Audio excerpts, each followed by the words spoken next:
ملخص كتاب الأمير للمؤلف نيكولا ميكيافيلي، وهو أحد رواد عصر النهضة الأكثر تأثيراً في العالم الجديد الناهض من رحم العصور الوسطى، بل أصبح فيما بعد الشخصية الرئيسية والمؤسس للتنظير السياسي والواقعي.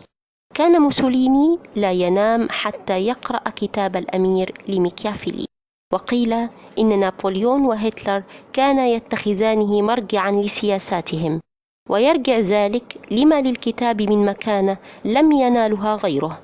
والكتاب يقدم نظريات في الحكم والإمارة، ويجيب على أسئلة لطالما شغلت بال الحكام والأمراء، مثل كيف تحكم البلاد الموروثة، وما هي أنواع السلطة وكيف تحصل عليها، وكيف يملك الزعيم شعبه، وكيف حكمت الإمارات الدينية والمدنية. وأثار الكتاب جدلا واسعا، حيث انتقده الكثيرين وعدوه تحريضا على قهر الشعوب وإذلالها، فيما اعتبره آخرون دليلا للناس على مواطن الغدر وصنوف الخداع التي يسلكها الأمراء ضد شعوبهم. وقد أهداه المؤلف إلى الأمير الإيطالي لورانزو دي ميديتشي. ملخص الكتاب: منذ وضع ميكيافيلي مبادئه في كتاب الأمير، أصبح الكتاب بمثابة الدليل الكامل لكل ديكتاتور.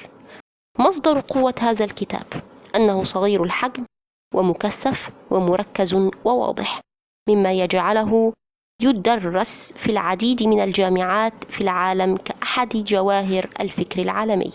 ورغم خروج آرائه عن الأخلاق والأديان، فقد أصبحت من أحجار الزاوية في عالم السياسة الحديث، مع أنه لم يحصد منها طول القرون الأربعة المنصرمة سوى الشتائم واللعنات، ولم ينل تكريما إلا في موطنه إيطاليا الذي شهد الوحدة عام 1896، حيث قرروا الاحتفال بذكرى ميلاده واعتبروه رمزا كون أفكاره كانت سابقة لعصره. صفات الأمير المثالي كما يراها ميكيافيلي: الاستعداد لتقليد سلوك الرجال العظام المعاصرين أو السابقين، على سبيل المثال أولئك في روما القديمة. القدرة على إظهار الحاجة إلى وجود حكومة من أجل رفاه الشعب، على سبيل المثال أوضح النتائج المترتبة عن حكومة الدهماء.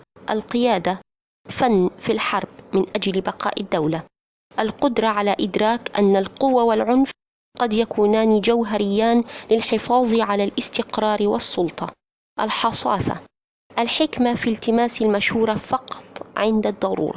القدرة على أن يكون متصنعا وكتوما. السيطرة الكاملة على القدر من خلال الفضيلة. القدرة على أن يكون الأسد والثعلب والقنطور. الأسد قوة، الثعلب مكر، القنطور مقدرة على استخدام قوة الحيوانات وعقل البشر. قبل كل شيء، على الأمير المثالي أن يوجد الدولة ويحافظ عليها. الأمير ثعلبا وأسدا. وفي عارض رسائله يدعو أن يجمع الأمير بين حيلة الثعلب وقوة الأسد حتى يتمكن من الانتصار والسيطرة. ويحث ميكيافيلي الأمير إلى أن لا يرعى عهدا يكون ضد مصلحته، وألا يستمر بوعد انتهت أسبابه، ويصف هذا المبدأ بأن شرير، ولكنه يستدرك يصح هذا الوصف فقط أنه أي شرير في حالة ما كان جميع البشر من الأخيار. ويؤكد أن الأمير المتقن لفن التمويه والخداع يلقى القبول الأكثر لدى رعيته، حيث إن البسطاء من الناس على استعداد لقبول أي أمر واقع، وسيجد من بينهم من يقبل الخديعة ويصدقها. وقد أكد في وصيته على أمر التدين وإظهاره دائما أمام الناس. أهم صفات الحاكم من وجهة نظر ميكيافيلي: أخلاقيا، يجب عليه التخلص من الأخلاق والبدع والقيم الدينية، وخاصة التواضع والرضوخ للحكام، واستعمال الدين كوسيلة لكسب الشعب. السياسة الداخلية، عليه أن يجمع بين حب الناس وخوفهم منه، وإن تعسر ذلك فعليه أن يتأكد من كونه مخيفا ومهيبا. اقتصادية، عليه أن يسعى لتحقيق العدالة الاقتصادية وتوزيع الدخل بشكل عادل، لأن وجود طبقة فقيرة تشكل أغلبية سيكون سببا فيما بعد قيام ثورة ضد الحاكم. السياسة الخارجية عليه أن يتعلم أن يتخلص من عهوده ومواثيقه إن كانت عبئا عليه، وعدم التردد في استعمال القوة عند الضرورة. الحروب لا بد من إقامة جيش وطني قوي، وأن الجيش المكون من المرتزقة لا يجدي نفعا، فالمرتزقة لا ولاء لهم إلا للنقود. علاقة الحاكم بالمحكوم: يفضل أن يخافه الحاكم الناس إن لم تستطع أن تجعلهم يحبونه ويخافونه في الوقت ذاته. العلاقة بين الفضيلة والقدر ومفهومها الجديد: يتغير معنى كلمة الفضيلة لدى ميكافيلي. الفضيلة هي مجموعة من الخبرات التي يحتاجها الأمير للتعامل مع القدر، أي الأحداث الخارجية، وبالتالي الفضيلة هي خليط من الطاقة والذكاء. فعلى الأمير أن يكون ذكيا وكذلك كفءا وحيويا. فضيلة الفرد والفرصة أي القدر يشتركان بالتبادل. تبقى مهارات السياسي معطلة وإن لم يجد الفرصة الملائمة للإفصاح عنها، وبالعكس تبقى الفرصة معطلة إن لم تجد السياسي الخلوق الذي يستغلها. غالبا ما تتمثل الفرصة بوضع سلبي بحاجة إلى محفز لفضيلة استثنائية. يمكن أن تتكيف الفضيلة البشرية مع القدر من خلال القدرة على التنبؤ والحسابات الدقيقة في لحظات الهدوء. لا بد أن يتوقع السياسي الماهر المستقبل معكوسا ويتخذ ما يلزم تماما، كما يتم في بناء هوامش الأنهار لاحتوائها الكامل. الأنواع المختلفة للحكومات وطرق إقامتها: كل الدول تمارس السلطة وتسيطر على الشعوب، فهي إما ممالك حكم وراثي، جمهوريات، ممالك حديثة، نظام وراثي جديد، ممالك انضمت حديثا كجزء جديد إلى ممتلكات الأمير مثل مملكة نابولي، ممالك ساقها القدر إلى الأمير أو حصل عليها بقدراته. المستعمرات أقل تكلفة بكثير من وجود القوات في المنطقة بدل وجود المستعمرة، لذلك على المستعمر أن يجعل نفسه قائدا وحاميا لجيرانه الأقل قوة ليكسبهم، يسعى لإضعاف البقية ويحذرهم بغزو هو من أقوى منه حتى يخضعوا له هو. قاعدة: أي أجنبي قوي يدخل إلى بلد فإن كل المستضعفين من سكانها سيؤيدون هذا الأجنبي بدافع كرههم لحاكمهم السابق. قام الرومان باستخدام هذه السياسة. قاموا المستعمرات، قاموا على جيدة مع الدول الضعيفة المجاورة دون السماح لها بمزيد من القوة، أضعفوا الدول القوية، وبهذا سلك الرومان مسلك الأمراء الحكماء. أوضح ميكافيلي أهمية الفراسة ومقاومة ما يتوقع حدوثه قبل حدوثه، مما يعني أن الضعفاء أكثر ولاء لحاكمهم ويقاتلون معه، لكن ما إن يأتي مستعمر أقوى من حاكمهم سيخضعون له فورا دون نصرة الأول.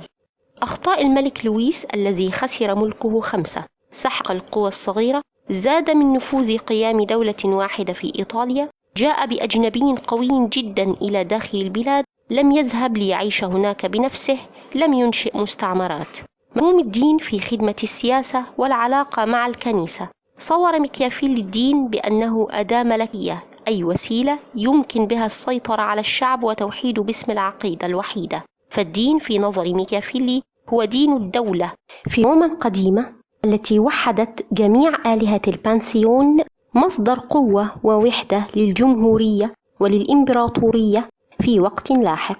وعلى هذا المثال يركز ميكافيلي حديثه عن الدين، منتقدا بشدة الدين المسيحي والكنيسة التي كانت على حد قوله كانت لعدة قرون سبب في عدم قيام الوحدة الوطنية الإيطالية. قاعدة: النزالة هي السبيل الثالث للوصول إلى الإمارة بعد الحظ وحب الناس. قاعدة: من مزايا القوة أنها تتدخل في تطويع الشعب إن توقف عن تقديم الطاعة للأمير، لأن النبي الأعزل فاشل.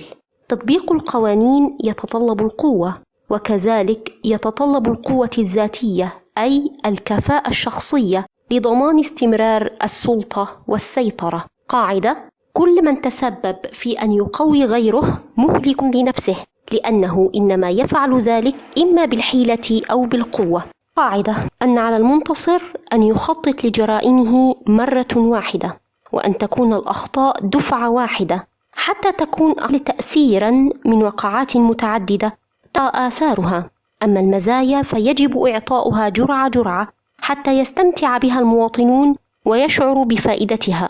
ثنائيات متضادة يطالب ميكافيلي الأمير بتوفرها من أجل التميز والنجاح: الإنصاف والشدة، الرحمة والتحرر، فرض الحب أو الخوف على رعاياه، الاحتلال بالقوة والخدعة، القضاء على المتطوعين القدامى وخلق قوى جديدة، إدخال البدع بدل العادات القديمة، بسط الاحترام والتبعية على جنوده. من الأفضل أن يخافك الناس على أن يحبوك. فرض الخوف يتجنب بواسطتها الكراهية إذا لم يضمن الحب، إذ أن الخوف وعدم وجود الكراهية قد يسيران معا جنبا إلى جنب. الحرب والسلام. السلام يقوم على الحرب تماما كالصداقة القائمة على المساواة، وبالتالي المساواة الوحيدة المطروحة على الساحة الدولية هي القوى الحربية المتساوية للدول. قوة البقاء لأي دولة ديمقراطية، جمهورية، أرستقراطية مرتبطة بقوة الجيش وسلطته، وبالتالي يجب الاحتفاظ بالاحتكار المشروع للعنف، وذلك لضمان الأمن الداخلي والحيلولة دون الحرب الخارجية. ينصح ميكافيلي الأمير بأن يتدرب بطريقتين: الصيد ليعود جسده على المشقة والتعب يجعله يدرس طبيعة بلده ويفهمها، قراءة التاريخ، دراسة أعمال أعظم الرجال وأسباب الانتصارات. تجدون رابط شراء الكتاب بمربع الوصف أسفل الفيديو. اشترك بقناة ملخصات الكتب ليصلك جديد الملخصات. إذا أعجبك الملخص اضغط على لايك وشاركه مع أصدقائك، واكتب لنا رأيك فيه في التعليق.